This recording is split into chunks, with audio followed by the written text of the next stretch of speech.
Hey guys, welcome to the next tutorial in the series. In this tutorial we will see how to create a terrain and we will also see how to optimize your terrain. Now just delete these three prefabs here. Okay, increase the size of your scene window. That should end. Now to create a terrain, just click on terrain here and create terrain.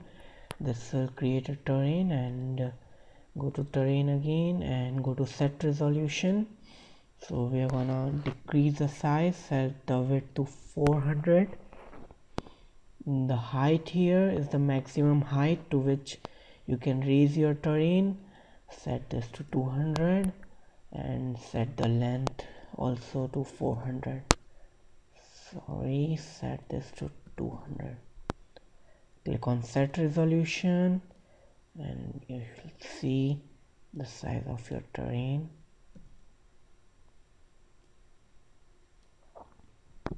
Now one more thing you gotta do before making any changes to your terrain is go to terrain, go to flatten height map and change this to 20. So this will let you lower your terrain so you can create rivers and valleys as you create mountains and hills. Now you can use all these different tools here which will help you optimize your terrain and also to create different things like mountains, hills, rivers, trees, grass, stones and all these different kind of things. So see the first brush here, this will let you create mountains as well as valleys. You can select the type of brush that you want. You can select the size and hardness of your brush here. Now you will select the smooth brush and you can just click and drag it around and you can see mountains appearing in here.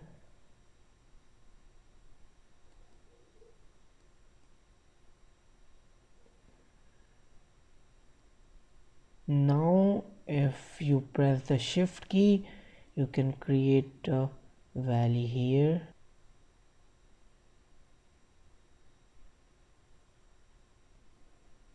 You see we created a small lake here.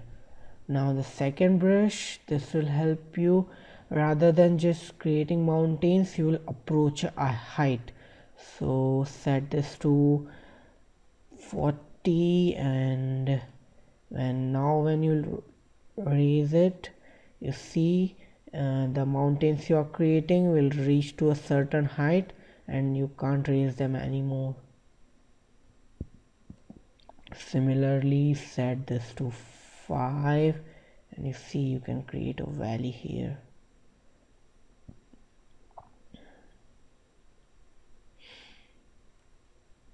Okay, so the third tool here will help you in smoothing out these jagged edges that you see in mountains. See this jagged edges here and you can just use this tool and smooth them out.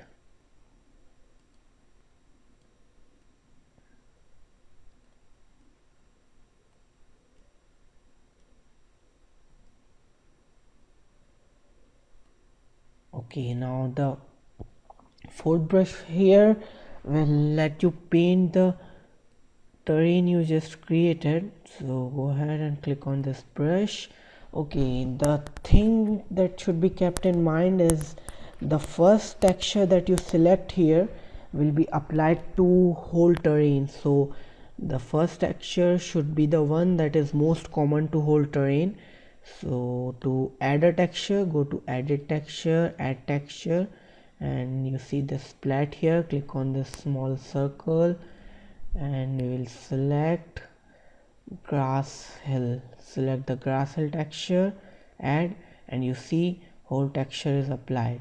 Now you can add as many texture as you want in your texture palette. You'll go ahead and add just one more texture. Go ahead and add the rock grass and rock texture here. Just go ahead and add this one and select the texture here and just paint these mountains with the texture we just added to the palette. Just see it here. Okay, we'll just go ahead and add one more texture. Go to edit and add texture. We'll add the good dirt texture, and I'll select a more spottier brush, decrease the brush size, opacity, also decrease the strength, and I'll just create some dirt around in our terrain.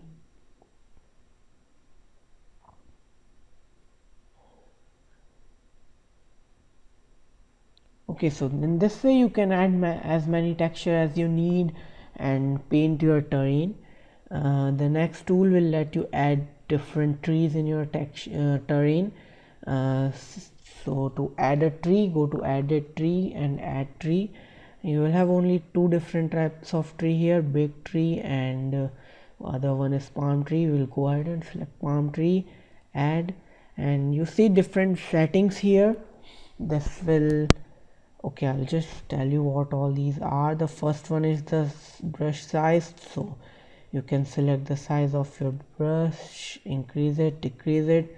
Second one is the tree density, so this will be the number of trees in the brush. And the color variation is the variation in color of the trees, and the tree height is the maximum height of a tree, and variation is the variation in height of different trees. Tree width is the maximum width of a tree, and variation is the variation in width of different trees.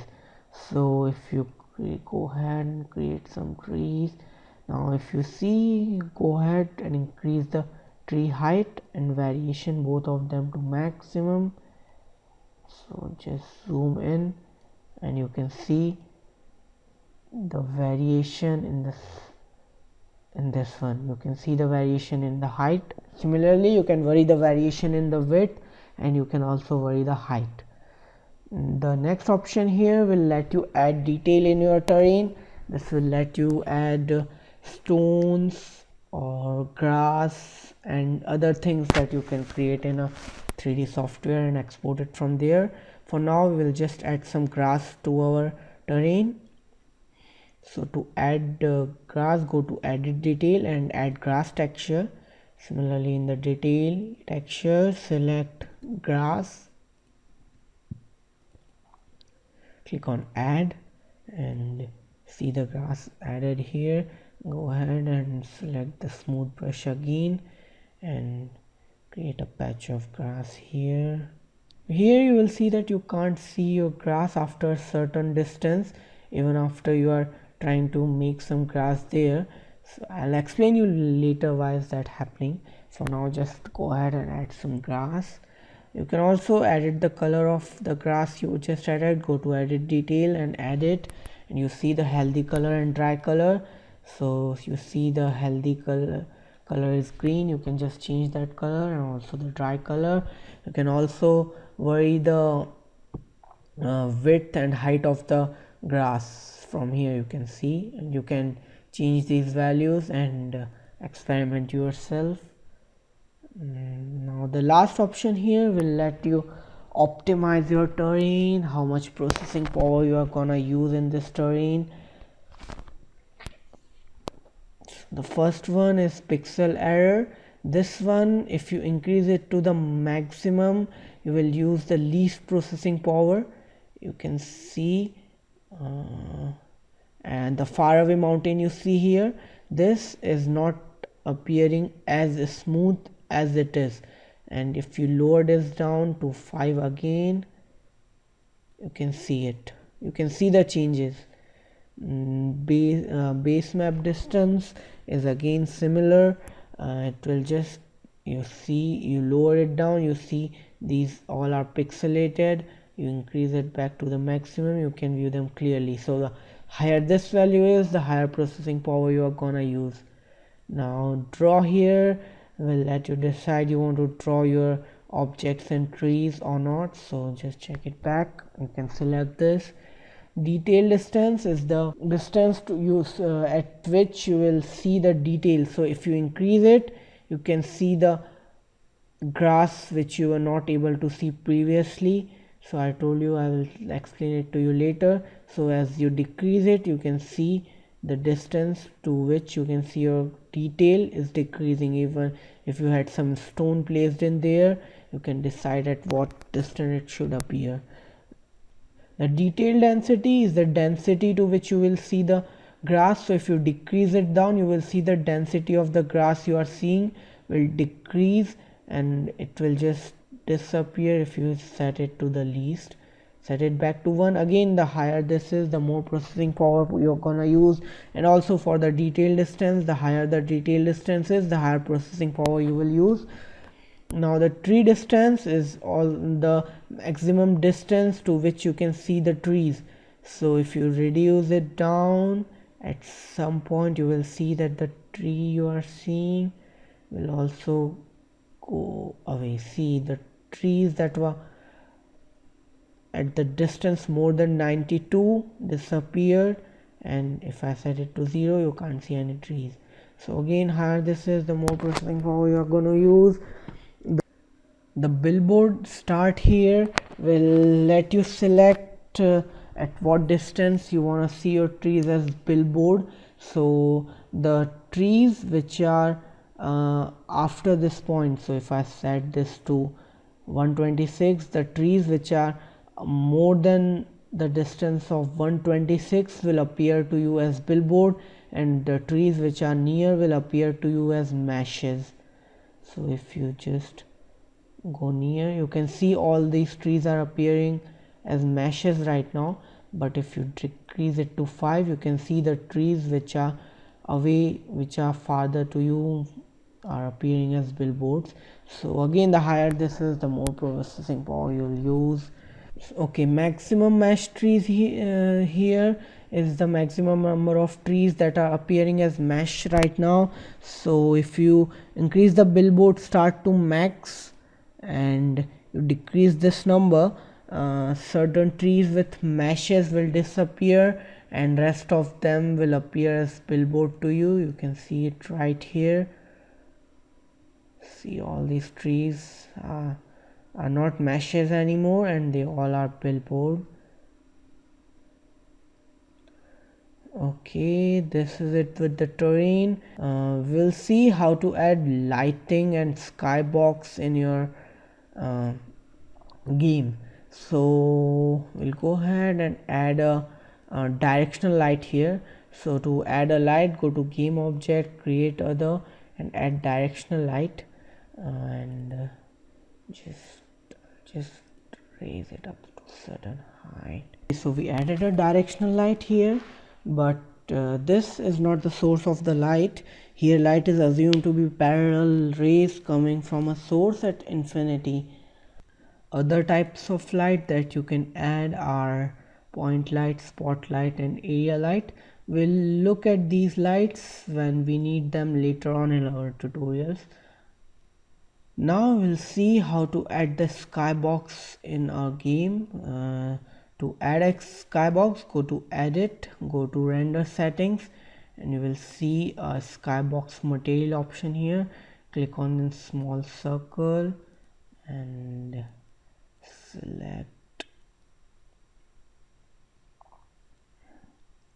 select sunny skybox 2 and press enter. You'll see the skybox is not appearing in your scene window. If that is so, just click on this button here and you will see the skybox appear. We'll place our camera at some good position so that we can view it in better perspective. Okay, so this looks good.